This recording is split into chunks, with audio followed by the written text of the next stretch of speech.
Today I repeat the same declaration. Let my people go. 2022 was for Baba to win. Ulikuwa unaambia watu ati you can hand over to William Ruto. Hapo tulikuwa na problem. It was easy to turn President Uhuru Kenyatta, combine together with Raila and make them the incumbent. Power is not a birthright. Njia ishaonekana. Baba yenda kutoboa. Hii imeenda. Hii imeenda kabisa.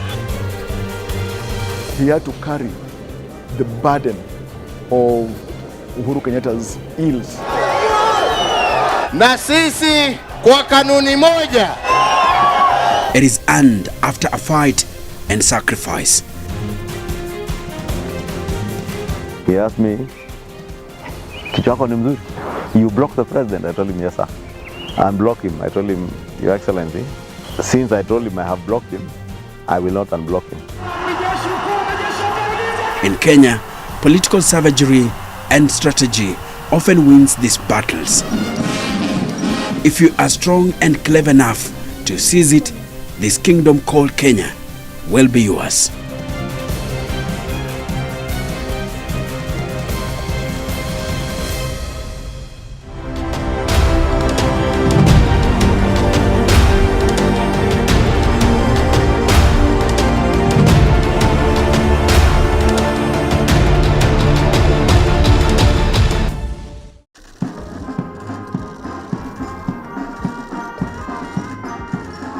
This is William Samoei Arap Ruto, the president of Kenya. He's just 56 years old, but now commands Kenya's defense forces.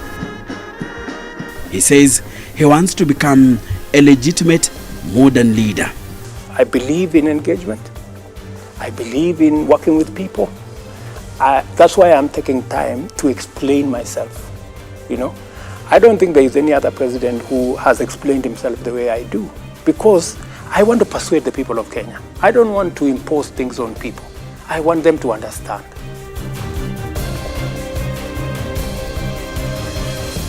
This is the inside story of how he got here. William Ruto never rests. Very focused in his work and a go-getter. Keen listener and somebody who is very quick to identify and tap onto other people's talents and skills. William Ruto is one of a very rare breed of leaders who knows that he does not know everything. And how the combined forces of Kenyatta and Odinga failed to stop him.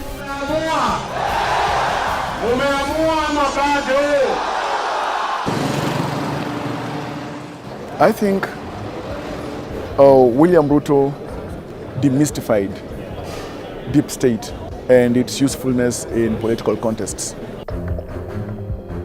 And that actually you can have a deep state that is not very deep.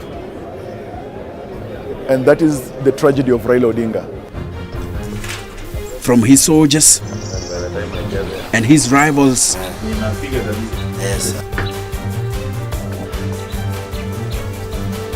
and I'll tell you why William Ruto was not a strong candidate.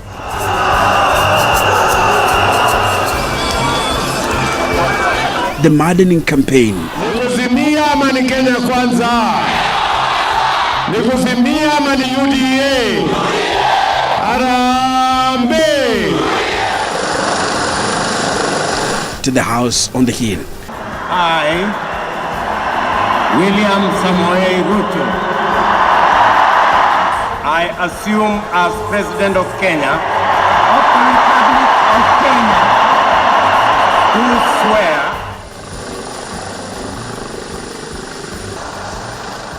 This country does not belong to William Ruto. Doesn't belong to the president. Doesn't belong to anybody. It belongs to all of us. We are here. We will fly together or we will crash together.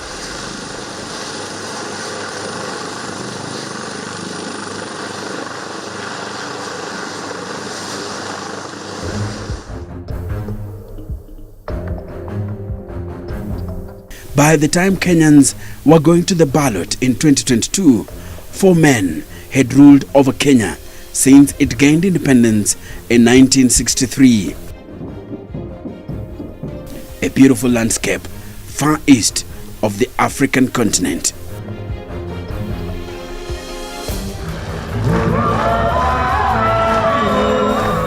Kenya's fourth president, Uhuru Kenyatta, was in his final term.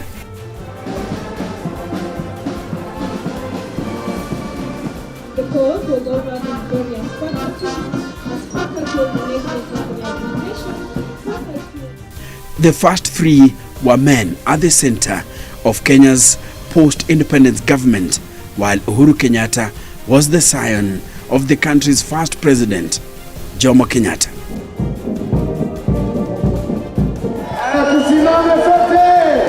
A term was created to describe these royal lineages, dynasties,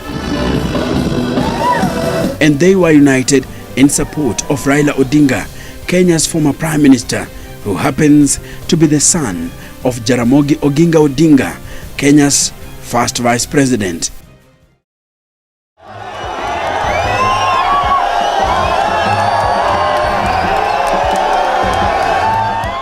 Raila Odinga, making his fifth attempt at the presidency,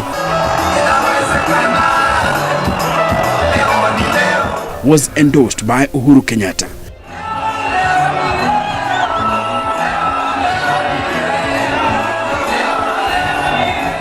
Also in the camp, Gideon Moi, son of Kenya's second president.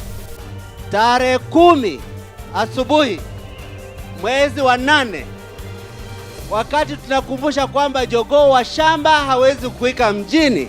Ningo mjambo. Kabarnet Chamgei. Kabarnet Chamgei. Uamone. Bwana Yesu asifiwe.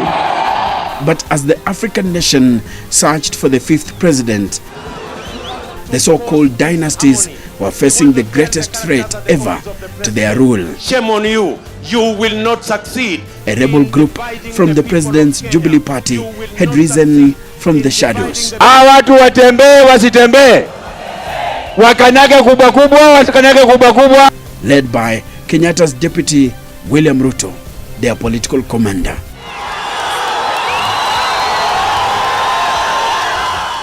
Despite facing a formidable group oiled with government resources, Ruto now had enough soldiers to lay siege to the presidency. He was no longer hiding in the darkness, fighting from anonymity. When things were extremely difficult for us, we would retreat at his official residence in Karen, and when it was all dark and you thought you were coming to an end, he would just sit you down and tell you, guys, relax. We are okay. There is a God in heaven. 7 days we will send them home and the people of Kenya will live together in harmony. We are going to vote together. He engaged in combat under the open sky. Tulitengeneza serikali 2013, tukatengeneza serikali 2017. Ati tumekosa mtu ya kutuongoza mpaka wanaenda kukodesha mtu ya kitendawili ati aongoze sisi. Hiyo ni madharau ama si madharau? He was that deputy president who faced head-on his boss when they are still actively in office.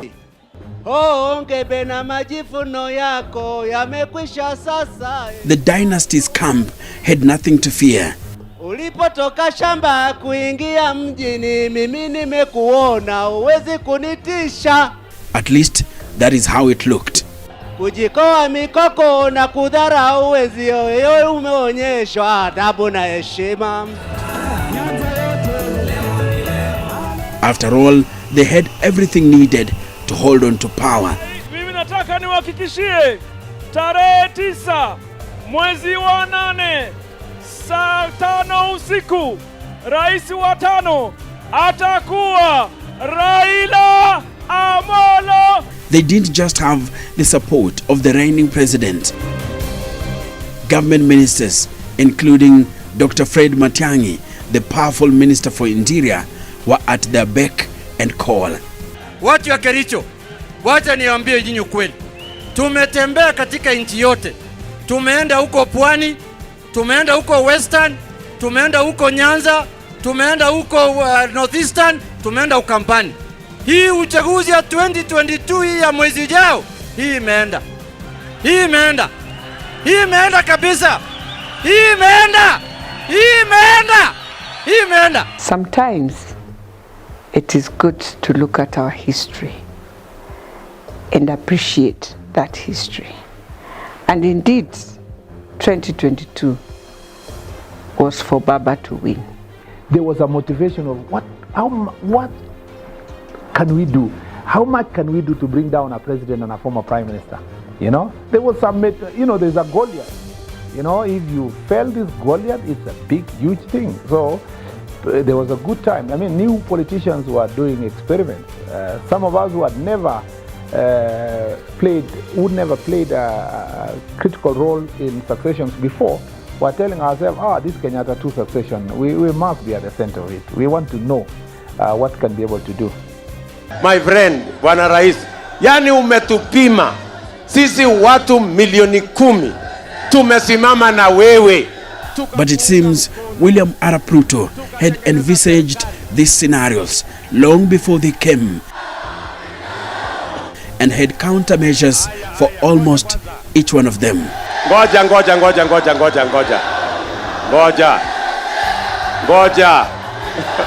It was a good chance. Baba was blinded by the mirage of the deep state. I think Baba believes a word that is put forth to him. He's a gentleman. When he promises, he delivers. And he expects the same, that if you promise him something, you deliver. He believed the word of Uhuru Kenyatta. But Uhuru Kenyatta was not as honest and innocent as he was. He was not honest to tell Baba, yes, I'm supporting you, but I don't have the capacity. The ground is gone. The ground is gone. He didn't say that. All they kept on saying is that Kikuyus will change. The last minute they will change. The last minute they will change. Until the last minute. To understand this, we go back to the times before the 2013 presidential election. During this time, William Ruto was among the country's cream de la cream. Tunafungua ukurasa mpya katika taifa letu la Kenya. As far as politics is concerned. And we have come here because of URP and TNA. In fact, he was among top political figures eyeing the presidency, the highest office in the land. Hebu nione kwa mikono, Bwana Yesu asifiwe, nione. Amina. Others included Prime Minister Raila Odinga, Deputy Prime Ministers Uhuru Kenyatta and Musalia Mudavadi, Vice President Kalonzo Musyoka. In the 2012-2013 campaigns, William Ruto began actively engaging with Uhuru Kenyatta's faction, forging connections with emerging young leaders from the Mount Kenya region. It seemed that Ruto recognized the importance of securing support from this politically influential area, realizing that aligning himself with the region's key figure was a highly promising strategy in his pursuit of the presidency.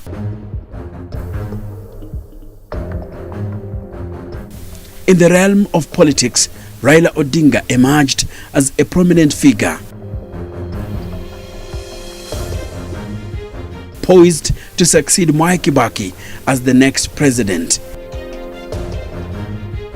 He garnered widespread recognition as the leading candidate in the upcoming presidential election.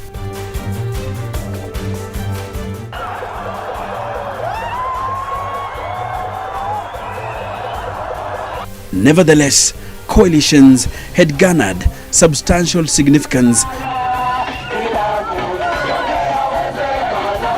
following the victory of the National Rainbow Coalition led by Mwai Kibaki over KANU in the 2002 elections.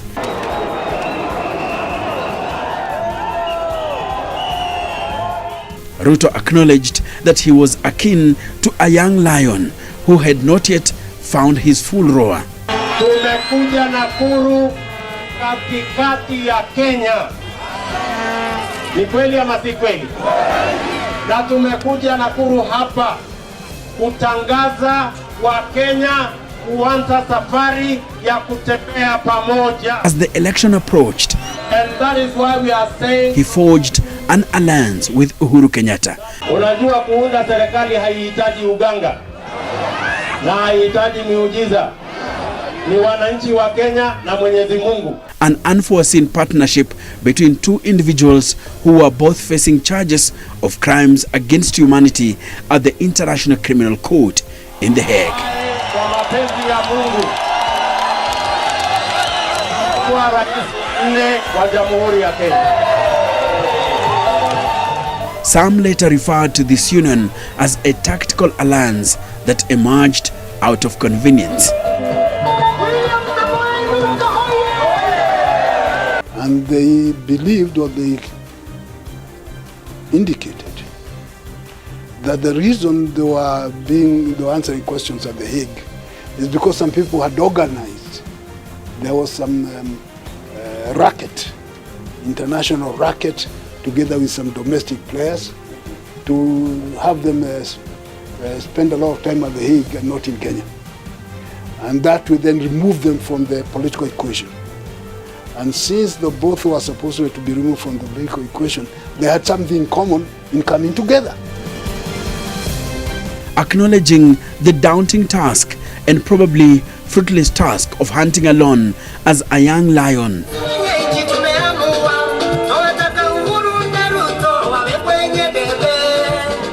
Ruto grasped the significance of his roar within the realm of the Kenyan kingdom, realizing it had power to establish him as the kingmaker.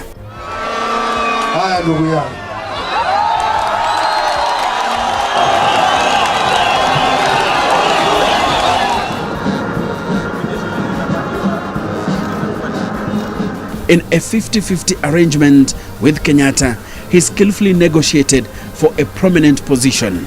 As a result, when Uhuru Kenyatta assumed office as Kenya's 5th president, William Ruto was duly inaugurated as his deputy. I, William Ruto, in full realization of the high calling, I assume as Deputy President of the Republic of Kenya.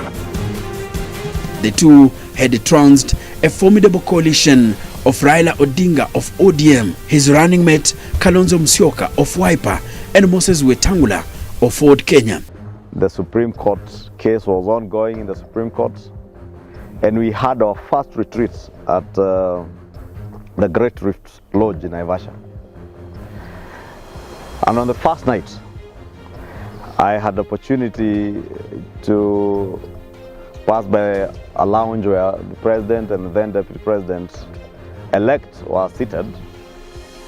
President having his drink, President Kenyatta, Deputy President then was having a cup of tea. President Kenyatta beckoned me, and I walked to where he was with the Deputy President. He introduced me to William Ruto. And that's when he told me, he asked me, have you met William? I told him, we only met on top of the truck, the campaign truck, at night in the Dagoretti market the day you came. So he told me, meet William, you will be, God willing, you'll be my deputy, the Deputy President, and work with him. Keep your word. I told him, Your Excellency, I will. William Ruto came to the realization that occupying the position of the second in command in the country's leadership hierarchy could serve as a crucial stepping stone on his path to becoming the commander-in-chief of the Kenya Defence Forces. I can say even the socks that he wears is pre-planned and has a reason for it. Nothing just happens out of happenstance and that this was supposed to be. From how he sits, the people that he engages, attention to detail. With the nation moving past the 2013 election season, Ruto embarked on a mission to expand his influence nationwide, placing special emphasis on central Kenya. Our captain, now President Ruto, kept continuous engagement with that part of the country until it got to a point where those people became more familiar with him. Upon establishing his initial government, Kenyatta was faced with a multitude of challenges. The weight of crimes against humanity charges faced by him and his deputy at the ICC burdened him greatly. And in the words of our national anthem, all of us will arise and come together in common bond united to build this, our nation, together. Meanwhile, Raila Odinga, the opponent he defeated in the election, relentlessly pursued him, launching protests one after another. In addition, Odinga exposed significant scandals within his government, implicating individuals close to him. Moreover, the capital city of Nairobi was rocked by terrifying acts of terrorism. While Kenyatta fought to salvage his faltering administration,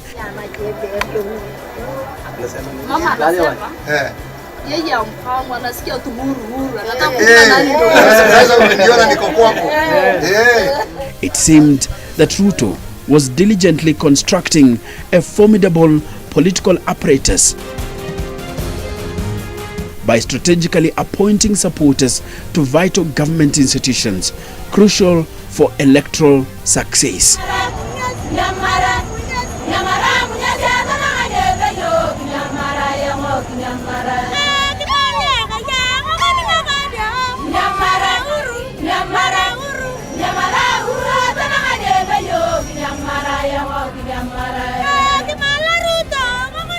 All the while gaining support from Kenyatta's camp.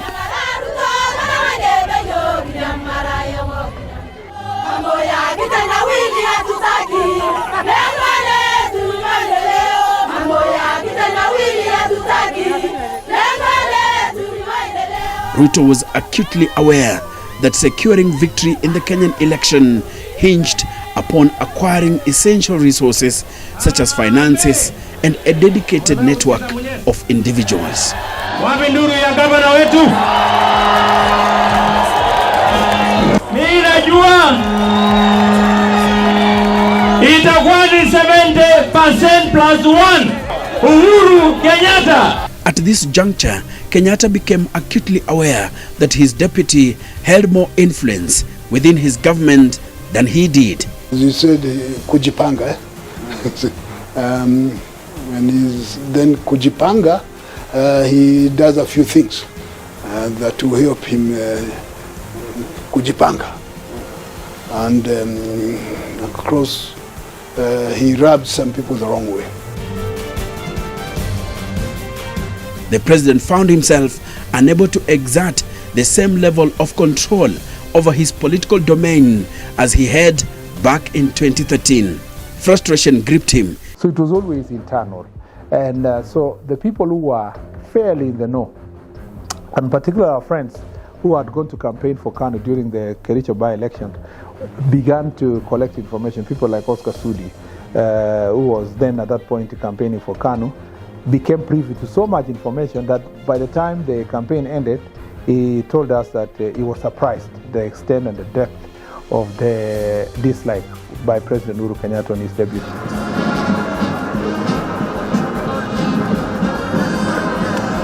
Yet he remained powerless to effect substantial change.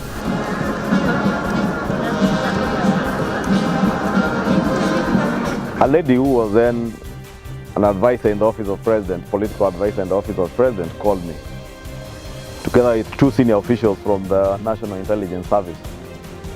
I was invited for lunch at the Norfolk Hotel. I joined them for lunch. We had lunch.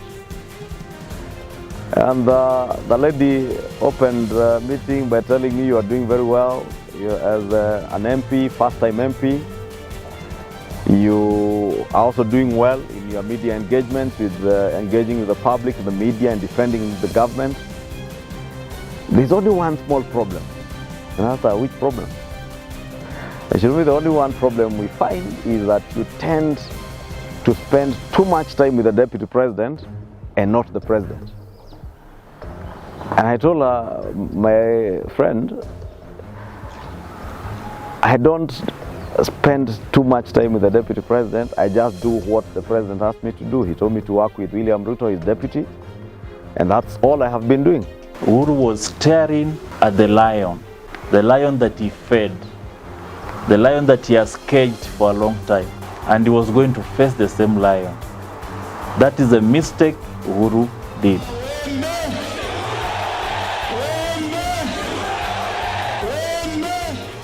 The approaching year of 2017 only compounded his predicament, leaving him caught in a daunting dilemma. Kenyatta then was facing a formidable team of the opposition alliance headed by Raila Odinga. Other prominent figures within the National Super Alliance, aside from Odinga, encompassed Musalia Mudavadi, Moses Wetangula, Charity Ngilu, and Kalonzo Musyoka. Jubilee Coalition was transformed into a single formidable party, with constituent parties folding. We collapsed 12 parties into one single party. 12, you can imagine 12 parties, some of them with over 75 members of parliament, that is for URP and TNA. Collapse them into one party called Jubilee, with a symbol of a handshake. Tuko pamoja. We saw the dividend. For the first time in 2017 general election, Jubilee got the highest number of members of parliament, 172. It has never happened, even maybe during the one-party system. As the deputy party leader, William Ruto was directly in charge of elections and campaigns. Following the nominations, allegations surfaced that he had manipulated the process by favoring young and ambitious leaders who are likely to be loyal to him.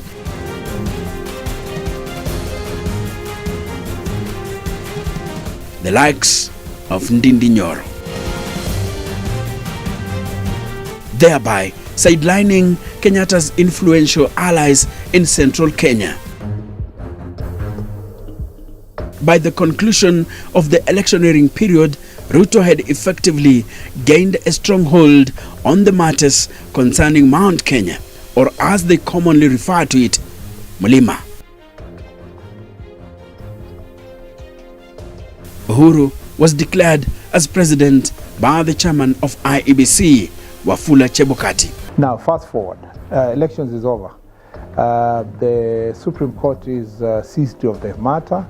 The hearing has been done. Submissions have been closed. Judges have retreated. They are going to make a decision in 2017.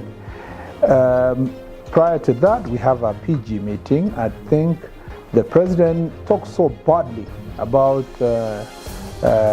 you people go and sit in Karen there. You start saying Ruto will do what you will know. I am still the strong, I am the kingpin. And he said something very unfortunate, that he was going to make sure that all the members of parliament that have been elected are sent home. And that, so he said something wrong about the boss. He used very derogatory language. He used a very foul language there. So everybody wondered what was the problem. By that time, of course, now we know there is a problem. However, Kenyatta's moment of celebration was abruptly interrupted by the Supreme Court. Kuna wale wanafikiria ya kwamba sasa tumebabaika ati tutaenda serikali ya nusu mkate. When Odinga effectively contested his re-election, leading to its annulment. Nataka niseme mchana kwa mchana, hakuna serikali ya nusu mkate. Hakuna serikali ya nusu mkate. Of course, we went, okay, he called for another PG, he apologized. Then we went for the campaign. Muliambiwa iko mahali ya kuweka sahihi. Muliambiwa kuna mahali itapigwa muhuri. Mulipiga kura, hamukupiga kura. Sisi tunawaambia kotini ya kwamba wenye kuamua rais wa Kenya ni wa Kenya hawa, sio kotini. And it was still better to win and be in the side of government than to bring everything to an end. So really, and even if we wanted, it was too late because it's a repeat election. But it was not necessary at that point. Tactfully, it was better to suffer inside than, not to be anywhere near administration or government. Tutawaomba Wakenya tena wajitokeze, tutawaomba kura yao tarehe 17, tuhakikishe ya kwamba mzee huyu sasa tumupeleke nyumbani, asikuje kusumbua Ruto 2022. Following the rerun of the election, Uhuru Kenyatta secured his re-election as President of Kenya, with Ruto continuing as his deputy.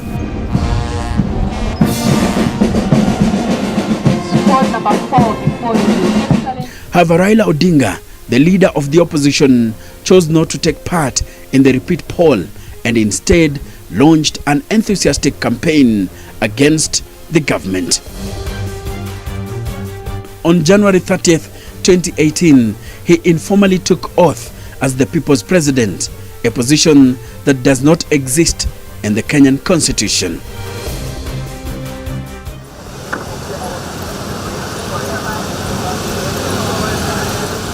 Kenyatta had woken up from a somewhat slumberland to find his political kingdom of central Kenya raided.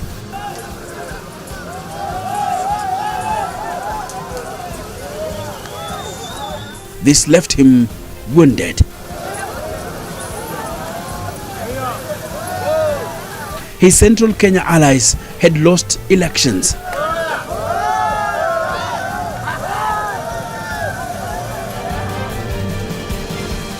Kabando wa Kabando, former Kiambu Governor William Kabogo, and former Kigumo MP Jamle Kamau, just to name a few.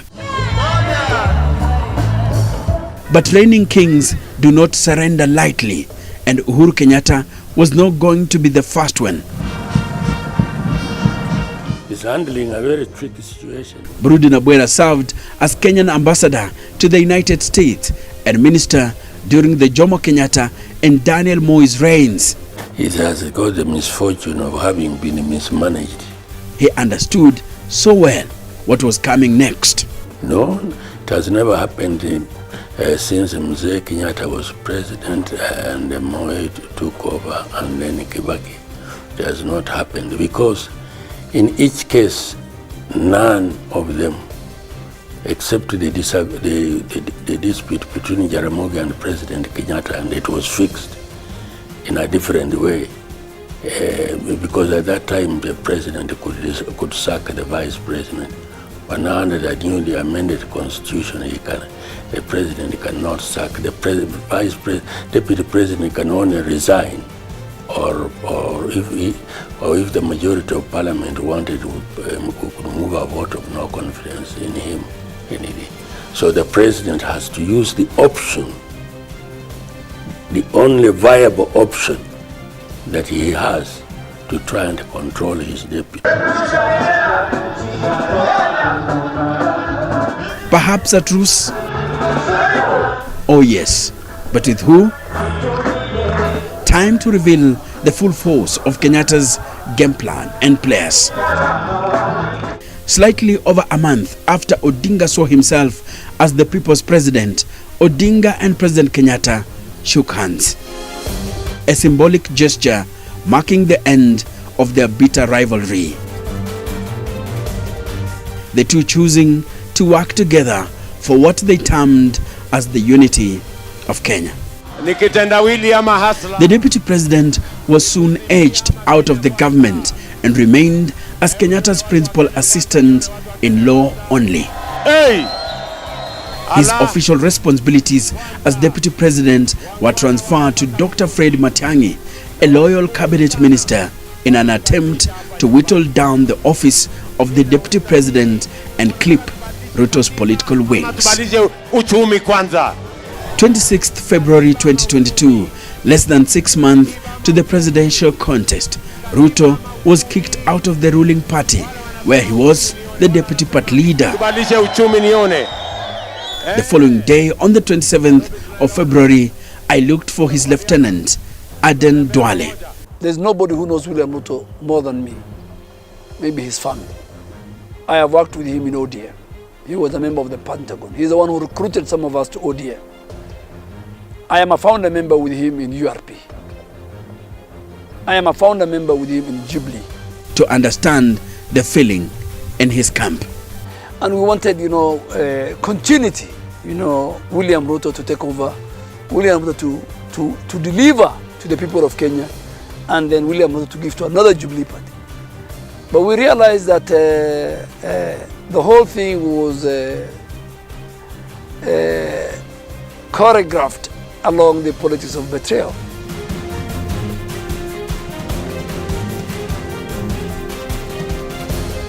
You don't invest in the sunset.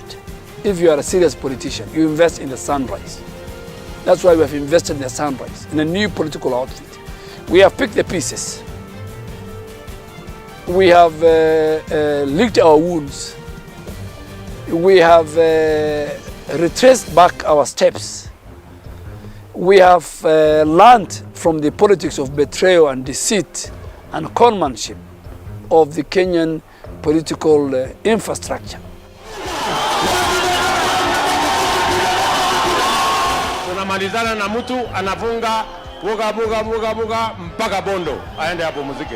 Sisi hatuna shida na Uhuru Kenyatta, ni rafiki yangu ya zamani, si mnajua, lakini maneno ya kutulazimisha kitendawili, hiyo tumekataa. Hiyo sisi, hiyo tumekataa, si ndio? Maneno ya kitendawili umekataa. Wangapi wamekataa? Arambe. So we have gone back to what they call in the US situation room, and we have crafted another building. Today, a party that is 2 months old called UDA. Watch on Thursday. We will win in Kiambaa. And where is Kiambaa? It is the president's backyard. Nikawanyamazia. Kuna mtu nilifukuza. The president later said his deputy was not forced out of the ruling party. He gave his own version of the story to the party delegates as he declared his support for Odinga. Wenyewe ndio walijiondoa ama ni mimi niliwaondoa? Sini wenyewe walijiondoa. Wasisimame pahali popote waseme Jubilee imefukuza mtu. Ukijifukuza, jistaki we mwenyewe ni kwa sababu gani ulijifukuza, lakini usiseme kuna wengine ambao wamekufukuza. Umefukuzwa kwa sababu ya tamaa badala ya kutuliza tamaa. Haya, umejifukuza. One of the things Kenyans always appreciate is when you become a victim. You become a victim, you become a hero to Kenyans. And so we pushed the deputy president then until he became a victim in the eyes of Kenyans. The former president was making a blunder after blunder by humiliating his deputy publicly. He was building us, and the momentum was building. Wakati ulikuwa unahitaji rafiki wa kusimama na wewe, mimi nilisimama na wewe kama mwanaume. Ni kweli ama si kweli? But William Ruto was determined. He badly wanted the throne.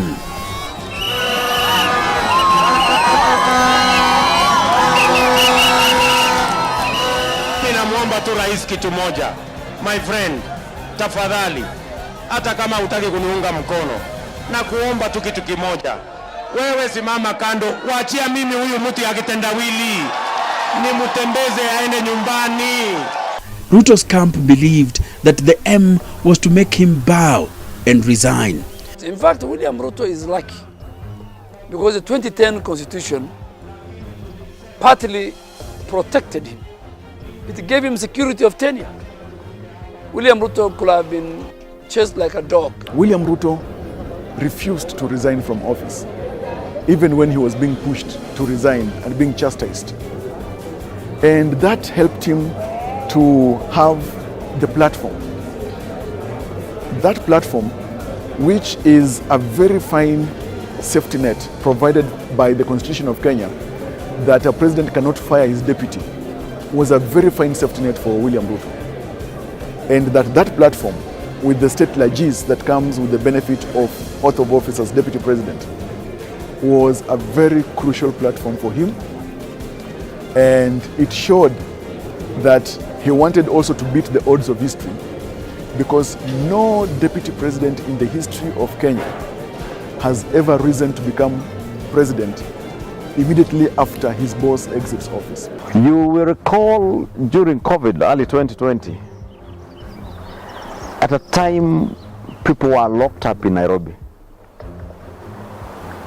People who had immigrated from clash-torn areas in Mayala, in Narok, others from Molo, and came and settled in Embakasi constituency.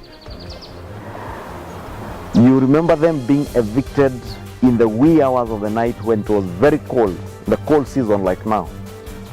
And I remember it was even raining. You remember old grandmothers crying out for help and asking Uhuru Kenyatta, what is it that we did to you to hurt us this much? Those tears, that cry of innocent people, brought into the heart and soul of our people. As the country prepared for the polls, Uhuru Kenyatta had no clear successor in central Kenya. He must find someone to carry his legacy. Murang'a woman representative Sabina Chege perhaps? Or is it Na Kenya leader Martha Karua? Will they manage to sway central Kenya from Ruto's camp? It was a politics of self-deceit on the part of former President Uhuru Kenyatta. He thought he's seriously popular, that by making pronouncements of supporting Raila Odinga, the entire central bloc would vote for Raila Odinga. I call it self-deceit because, aware that he was not so popular on the ground, he did not make the conscious and deliberate effort to go and tour central and popularize his preferred candidate, Raila Odinga. And so he lived in some bubble of political illusion that he is popular and that his word will galvanize mass voters to turn out and vote for Raila Odinga. So in the end, that illusion did not help Raila Odinga to scale the mountain.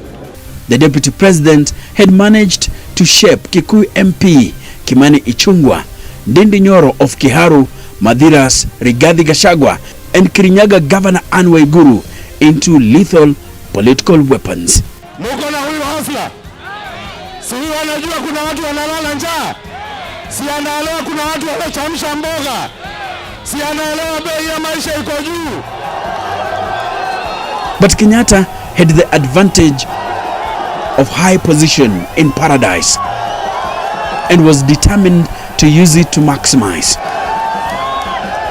And he became very rough to lead us. And he started, forcing things and punishing leaders who held different opinions to what he held. He started a very serious, persecution of elected leaders. If our people discover you are not taking them in the right direction, they will tell you. And our people told Uhuru Kenyatta, you are not taking us. You remember the famous Jeshi Tigenu slogan. When we spoke those things to Uhuru Kenyatta, he viewed them as insults. When we spoke truth to power, he didn't have the courage to listen to the truth. That continuously alienated him from the people. And he would be going this way and the people are going this way. That's what gave us that confidence. We knew we had the pulse of our people. We knew we were speaking to the issues that mattered to our people. Whether it is the tea sector, coffee sector, our SME sector, our dairy sector. For William Ruto to survive Kenyatta's onslaught in Mount Kenya, Gachagua and company must not blink. William Ruto here tried to, in the biblical analogy, be the David facing off with a Goliath. Because Uhuru Kenyatta, president at the time as he was, had all the state legies, had all the wherewithal, the power, the machinery to fight, to face off his deputy, including state operatives and intelligence. But William Ruto seemed to be a great beneficiary of state resources and intelligence, even much more than the president.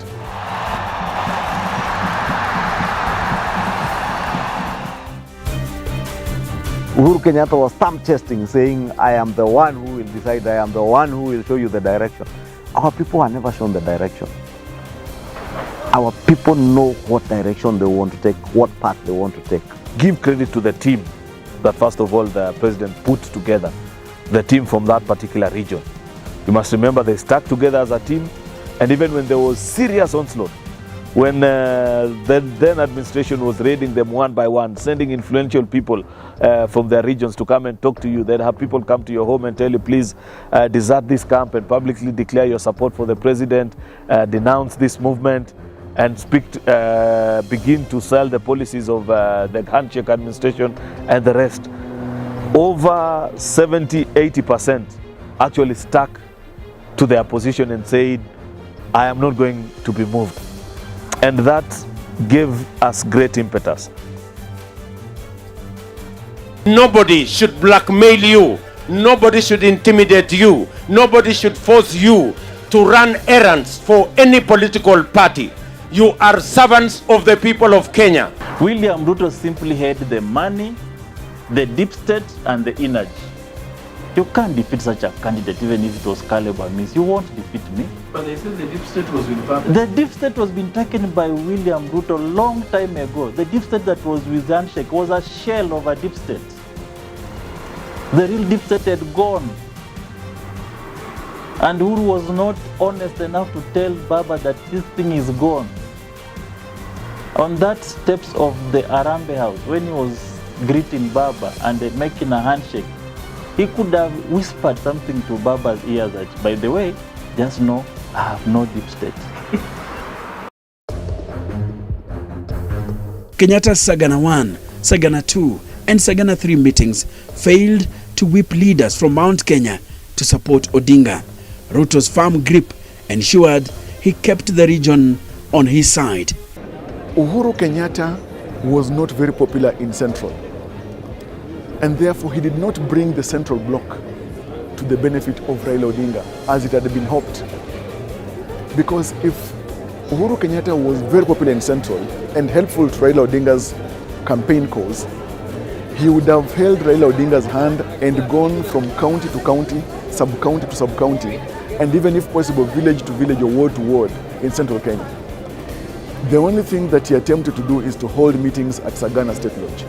People kept waiting to hear what is the one reason why he disagreed with William Ruto, and the reasons were as flimsy as it could be. It's good to appreciate the words we say by our tongues.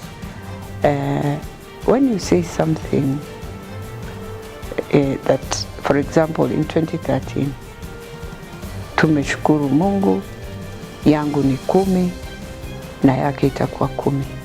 You see, Kenyans remember those words.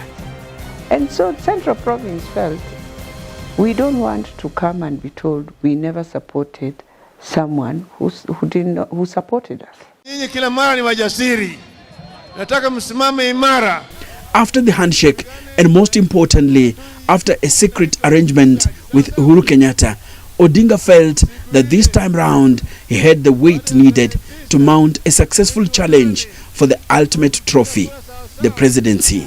Na mimi unaona mimi nashika Biblia kisema mimi Raila Amolo Odinga. With that assurance, kutoka siku hiyo Odinga saw little need to hold on to his 2017 formation. First 100 days. He allowed former NASA principals Please watch carefully. Musalia Mudavadi and Moses Wetangula to cross. We have campaigned enough. We have convinced Kenyans. And join hands with his main rival, William Ruto. We were also dealing fast with the perception. Fast, before you go to the numbers. We had been so isolated, so much isolated intentionally, so that we look like we are a team of jokers. Because, you know, it's the Murkomens, the Kindikis, the Ichung'was, who knows them? You know, these are Didimas, Barasas, Osoros, you know,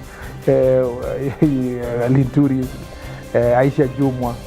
We were some kind of a pack of a team of characters who lack credibility. And so for Uhuru, I have the big people. I have Wetangula, I have Mudavadi, I have Gideon Moi, I have Charity Ngilu, I have Tinga, and myself, and Martha Karua. We cooperate ourselves there. Mumejipanga ama munangoja kupangwa? As Odinga let go of the Mulembe duo, Ruto offered them a seat at the table. Even though they had become dispensable in the eyes of Odinga, Ruto was looking at what they represented. Ulikuwa unatuma signals kwamba you will not hand over to Ruto. Baadaye ukasema you will hand over to any winner. We want to tell you there is no any winner. There is one winner in this election. For example, with Wetangula. And the winner is William Samoei. William Samoei. Firmly under his wing, Ruto knew Bungoma and Trans Nzoia counties, where Bukusus are dominant, followed by Kalenjins, were now firmly in his box. To be very honest, our first thought was we need some credibility. Okay, we need people who can give us, a good image. Even if we have Mount Kenya already, we need J.B. Muturi. For people to say, the speaker was a close friend of Uhuru, is also part of the team. If Kalonzo is not coming, we need Mutua. So all these people were bringing certain credibility. And what does that do? It will tell our base, if Weta and Mudavadi and Mutua and J.B. Muturi have joined the Tanga, it means they know something that they are going to win. What does that do? It lifts your base. It lifts your base. It gives them the confidence to come and vote. It is the inroads Ruto made in Odinga's previous strongholds of Coast and Western that cemented his victory. Azimio watafute watu yao. Tunaelewana ama tuelewani? Na hiyo project ya Azimio si imecollapse tayari. But what was significant was Ruto's reframing of the political discourse into hustlers versus dynasties. Walikuwa wanasema ati wanataka kufunga biashara ya bodaboda ati kwa sababu wakora ni wengi kwa bodaboda. Mulisikia mkusikia? Simusikia mtu yangu ya kitendawili juzi amesema anataka kufunga biashara ya mitumba ati kwa sababu ni nguo ya maiti. Yani mumesikia hiyo story? Ni madharau si madharau. And that accorded him traction. Jameni, hata kama kwenu mulizaliwa mukivaa suit, sisi wengine tumevaa mitumba, lakini hata sisi ni Wakenya. Wacheni madharau. With his bottom-up agenda, he set the tempo of the presidential election, despite the outgoing government's abysmal scorecard. As a country, we have reached a certain stage where though, a candidate will be supported from the region where he comes from by a majority of the people, but to get the majority of the Kenyans, you needed an agenda and a passion and vision that was going to sell. So it didn't matter.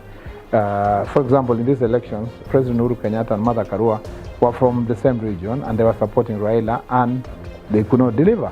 Kashagwa, Deputy President, and the rest of the team, Ichung'wa, Ndindi, all these Guru and the team, Alice, Moses, were also on our side and they delivered because of the agenda. So the agenda played a critical role. As key advisors, Ruto chose close and loyal friends. Running things behind the scenes, Davis Chirchir, his childhood friend. Ruto had this kind of council of advisors around him that he will turn to. Ruto's camp had one rule: Sisi katika Kenya kwanza. Let Ruto remain in his element. Mambo ya ufisadi. Tumesema tutapatiana pesa judiciary fund ili mahakama ifanye kazi yake ya kukabiliana na wakora na wezi na wafisadi.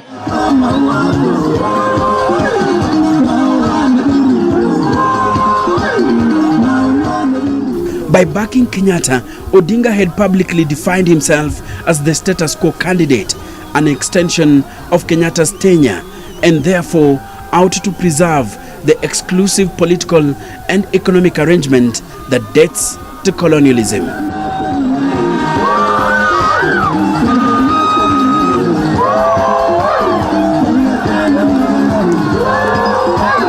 Raila Odinga, being favored by Uhuru Kenyatta, was a bit of a disadvantage because he had to carry the burden of Uhuru Kenyatta's ills in the eyes of the people on his own shoulders.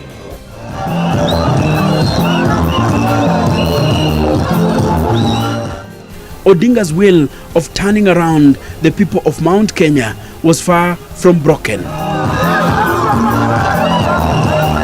He knew that this is a region that has always stood between him and the presidency whenever he vied, and so he was determined to climb the mountain at all costs, including the relegation of Kalonzo Musyoka, Mwaka huu tukumbuke baba. his 2017 running mate. Mimi nimemwomba leo baba washikane na mheshimiwa Kalonzo Musyoka ili wapeleke. In his calculation and that of Uhuru Kenyatta, Central Kenya was more likely to embrace him with one of their own as his running mate. Kila mtoto atapata elimu. And so he picked Martha Karua as his running mate. Nyote mtapata ajira. Uchumi wa Mombasa, uchumi wa bandari, kila uchumi utaenda juu. He did not maximize the use of his proximity to the head of state at the time to his great advantage. He worked with assumptions. You cannot stay close to a river and continue washing your face with saliva. Rafiki yangu bwana president, William Ruto wewe atushindane na wewe. Had already been forced out of the Jubilee Party, Tulifanya ile tulikuwa tunaweza. a party that had dominated the politics of Central Kenya. Usiniwaachie huyu kitendawili. Mimi nimenyane na yeye. And so the deputy president was to rebuild his pride from ground up, one little picking at a time. Whether by design or otherwise, Ruto too picked his running mate, Rigathi Gachagua, from the populous Kikuyu community. Ruto inherited the Mount Kenya and Rift Valley bastions that were crucial to their victory with President Kenyatta in 2013 and 2017, while also eating into his rivals' strongholds in Nyanza, Western and Coast. The 10 Mount Kenya counties and the 7 from the North Rift collectively handed him 4.5 million votes, which translated to 63% of his total votes. Laikipia, Tharaka Nithi, Murang'a, Kiambu, Nyeri, Kirinyaga, Nyandarua, Embu, Meru and Nakuru collectively gave Ruto nearly 3 million votes. Odinga got 847,709 votes from Mount Kenya, which partly explains the close contest considering the ODM leader had performed poorly in the region in past elections. With 2,938,309 votes from the 10 Mount Kenya counties, Ruto topped up with 1.6 million votes from 7 North Rift counties. Baringo, Bomet, Elgeyo Marakwet, Kericho, Nandi, West Pokot and Uasin Gishu collectively gave Ruto 1,602,807 votes.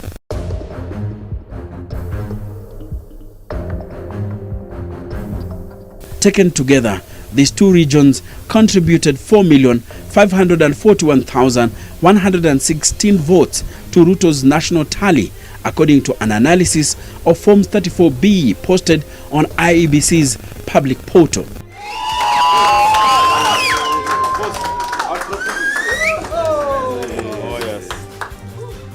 Considering the voter turnout averaged 65.4%, the lowest of the two elections, the performance in these vote-rich counties by Ruto compared to Odinga, who netted 1 million votes in Mount Kenya and North Rift, gave him a head start. My name is Enoch Sikoli, and this is the Kenyan Historian.